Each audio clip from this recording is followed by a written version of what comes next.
Manuel Bernales Alvarado. Él es el director del programa Geopolítica en RCR, Red de Comunicación Regional y consultor internacional. Manuel, qué gusto saludarte. Gracias por atender, como siempre, esta invitación de RCR, Red de Comunicación Regional. Buen día, muy amable. Muy buenos días, José.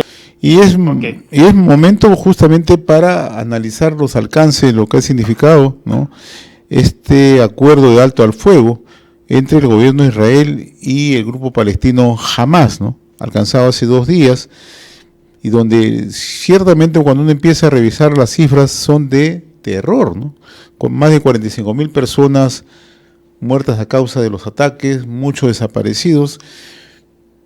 ¿Cuál es la primera lectura que tienes tú respecto a este cese al fuego?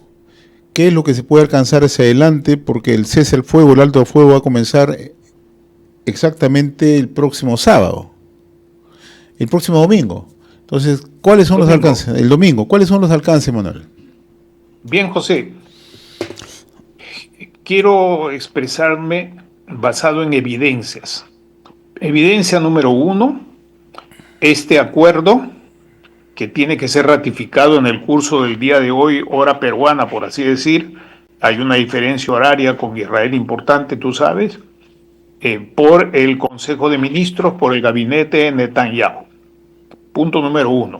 Lo más probable es que sea ratificado.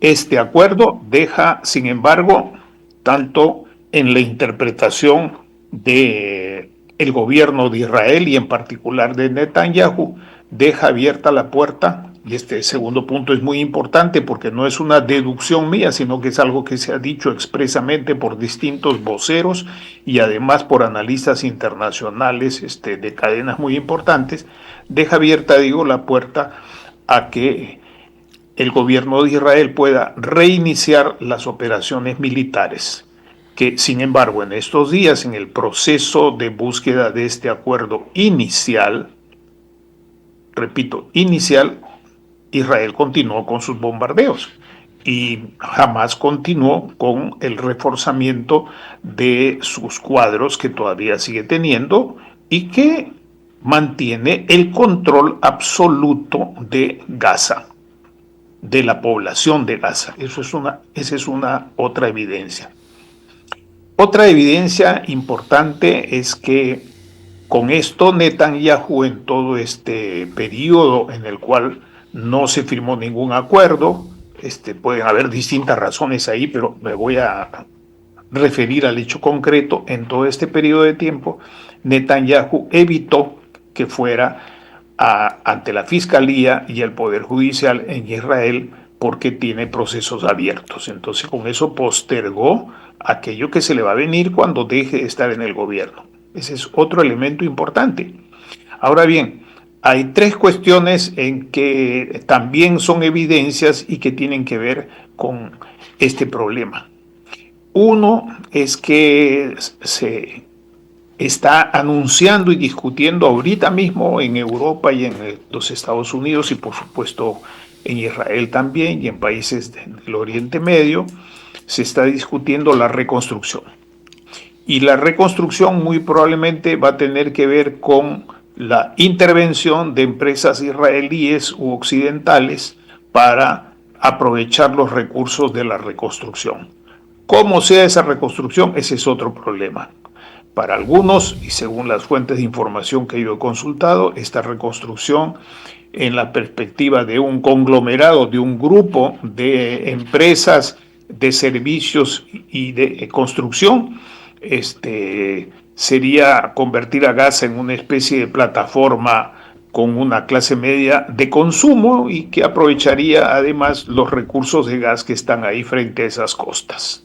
No hay que olvidar esta palabra clave, recursos de gas, que son recursos de energía. Y entonces esta reconstrucción siempre va a estar sujeta, primero, a que continúen los otros pasos del acuerdo, a que se llegue a una situación de paz más estable que inestable para que pueda hacerse la reconstrucción. Mientras tanto, esos son planes, pero son planes importantes porque ya se mueven los intereses inversionistas y de energía en ese tema. Para no extenderme mucho, quiero referirme a otro hecho de hoy día.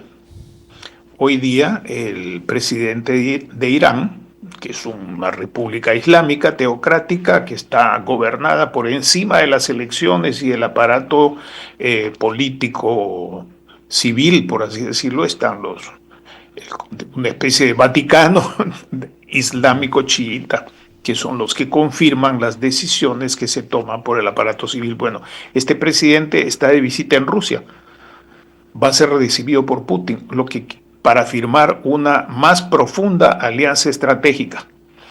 Esto significa que Irán puede aprovechar todo este periodo que no estaría en guerra con Israel, que no estaría invirtiendo en cuestiones militares para fortalecer su poder nacional y para fortalecer su estatura estratégica.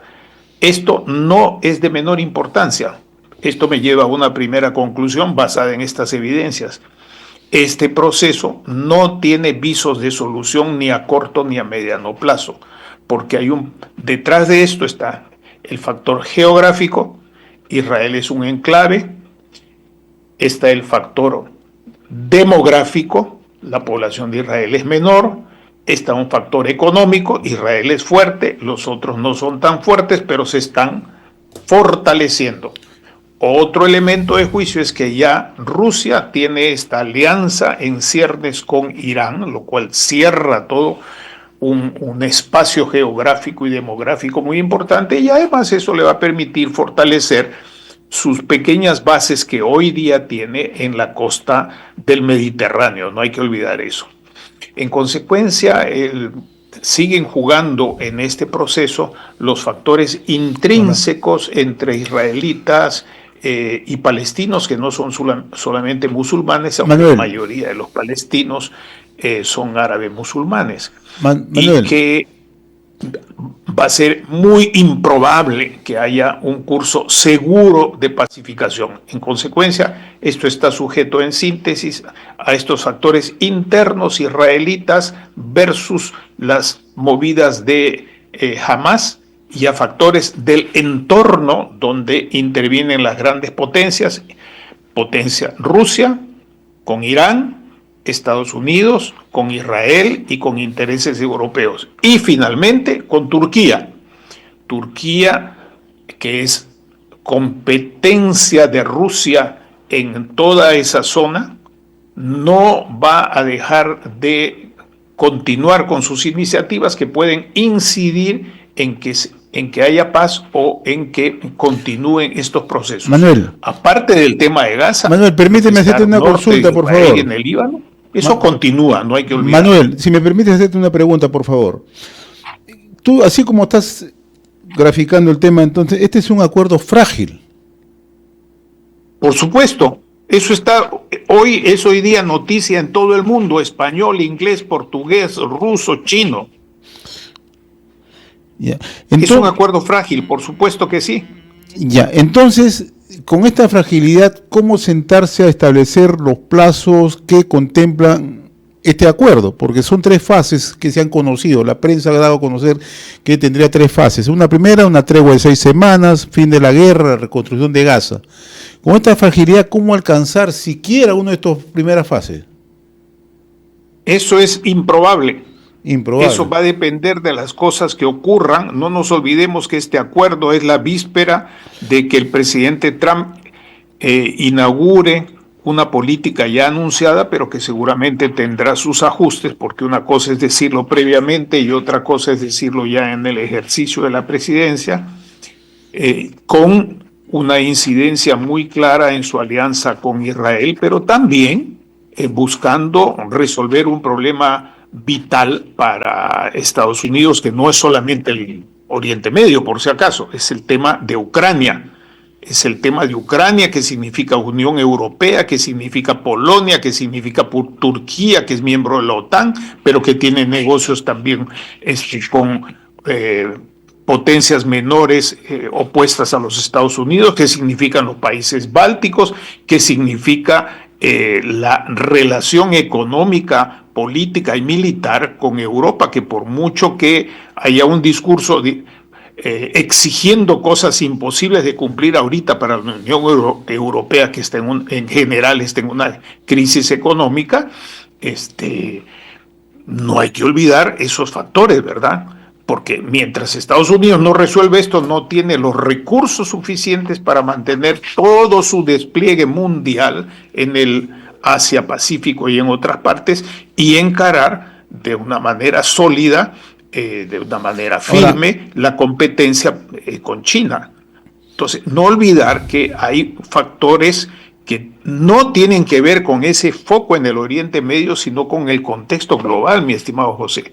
En síntesis, yo pienso, no es que yo crea, yo pienso en lo que estoy observando y lo que está saliendo, se está haciendo público hoy día en distintas agencias mundiales. Yo lo he estado viendo desde las 6 de la mañana, es que no hay seguridad absoluta. Es una ruta planteada que ojalá se pueda avanzar, pero no tiene todas las garantías ni la seguridad del caso, porque el asunto es muy complejo, no tiene solamente que ver con el asunto de Israel y los árabes palestinos, sino que es un asunto mucho más complejo. Lo que tenemos que ver es qué pasa en los próximos días. Sí, te escucho. Manuel, y otro tema que está remarcando mucho la prensa y que se enmarca dentro del análisis que tú estás realizando, dentro de la fragilidad, es que al momento no se tiene con claridad, no se conoce si los rehenes están vivos o están muertos. Se habla de rehenes, pero no se sabe su paradero, no se sabe su ubicación, si están vivos, si están muertos. Ese es uno de los temas centrales que está preocupado no solamente tanto por el lado de Israel, por el lado de Palestina, sino también por la comunidad internacional. Así es, y ese es un asunto, haces bien en tocarlo, porque se ha resuelto con toda la acción militar de Israel, se ha resuelto en todos estos meses, más de un año, ¿se ha resuelto ese asunto? No, no está resuelto. En consecuencia, lo que para la comunidad política israelita era fundamental, que era la recuperación de sus rehenes, todos vivos, los queremos a todos vivos o los queremos a todos liberados, eso no se ha cumplido. Y eso pone en evidencia otro asunto fundamental, mi querido José, que no se quiere reconocer y que mucha prensa se queda en la superficie de la descripción de hechos. La cuestión es que Hamás continúa con un poder militar reducido y con un poder político y cultural y religioso en esa población. Eso no hay que olvidarlo. Y Israel también tiene una cohesión en torno a sus objetivos.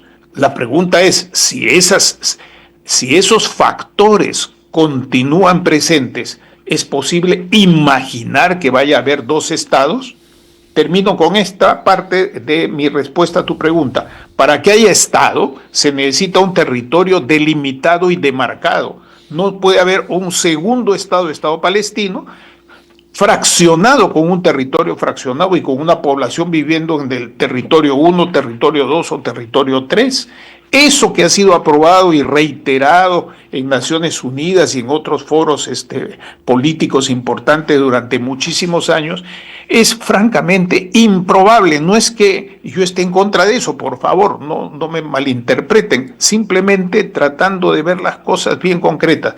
¿Tú te imaginas, por ejemplo, un Ecuador que tenga una parte en Cajamarca, otra parte en Tumbes y el Perú de por medio ahí? Eso no es posible. Todos los estados necesitan un territorio delimitado, demarcado, seguro o más seguro que inseguro, y necesitan una población sobre la cual ejercer el alcance de sus instituciones nacionales. Es evidente, finalmente, hay dos aspectos evidentes en todo este proceso, que los palestinos siempre han sido un motivo de acción, para no decir de manipulación, un motivo de acción para potencias estatales y no estatales islámicas, y eso se ha visto a lo largo de todo el tiempo. Por eso es que no se ha resuelto el problema, por eso es que no han recibido, ni al norte ni en el Gaza, no han recibido el apoyo total. Por eso es que Egipto que Egipto se ha mantenido observando, porque no desea ver al grupo de Hamas y a los otros sectores musulmanes actuando dentro de su territorio. Esas son evidencias que mucha gente olvida. Finalmente, ¿quién tiene la iniciativa? ¿Israel o Hamas? En estos momentos no parece ser que Israel tenga toda la iniciativa, porque está sujeto a seguir defendiendo y atacando como respuesta a una acción terrorista de ya larga data, que tomó la iniciativa y se mantiene a una ofensiva, no tanto militar en este momento, sino una ofensiva política, cultural y de la narrativa, que se manifiesta en que hoy día en el mundo no reconoce las agresiones de los islamistas radicales, fundamentalistas contra el Estado de Israel, sino los 45.000 muertos. O sea, eso se llama iniciativa política, aunque no sea iniciativa militar, y en esas condiciones es improbable que se llegue a seguros acuerdos de paz, aunque no es desdeñable que exista el planteamiento de varias etapas, que dicho sea de paso, el acuerdo que se ha llegado es más o menos el mismo, lo dicen todas las agencias internacionales, que se planteó un tiempo atrás, más de un año atrás. Muy bien, Manuel, yo te agradezco como siempre la amabilidad de haber compartido estas reflexiones sobre lo que acontece justamente en esa zona, ¿no? Este acuerdo del alto al fuego en la zona de Gaza, que se conoció hace 2 días entre el gobierno de Israel y el grupo palestino Hamas, ¿no? Vamos a seguir. Que tiene que ser ratificado, José. Así es, tiene que ser ratificado. Tiene que ser ratificado. Y Qatar apoya a los que están contra Israel, pero al mismo tiempo está dentro de los negociadores, lo cual es otra evidencia que no se menciona y que indica la complejidad y dificultad de tener resultados seguros. Esa es la tesis central. No hay resultados seguros. ¿Y tú te imaginas que el gobierno de Israel no tiene un plan B? Poniéndose en el lugar de los actores, no tienen un plan B. Ellos tienen un plan B, Hamas tiene un plan B, Irán tiene su plan B. Ahora se evidencia con la visita del presidente de Irán para firmar un acuerdo estratégico con la Federación Rusa. Muy bien, Manuel, como siempre muy agradecido, muy reconocido por esta comunicación. Saludos, muy amable, buen día.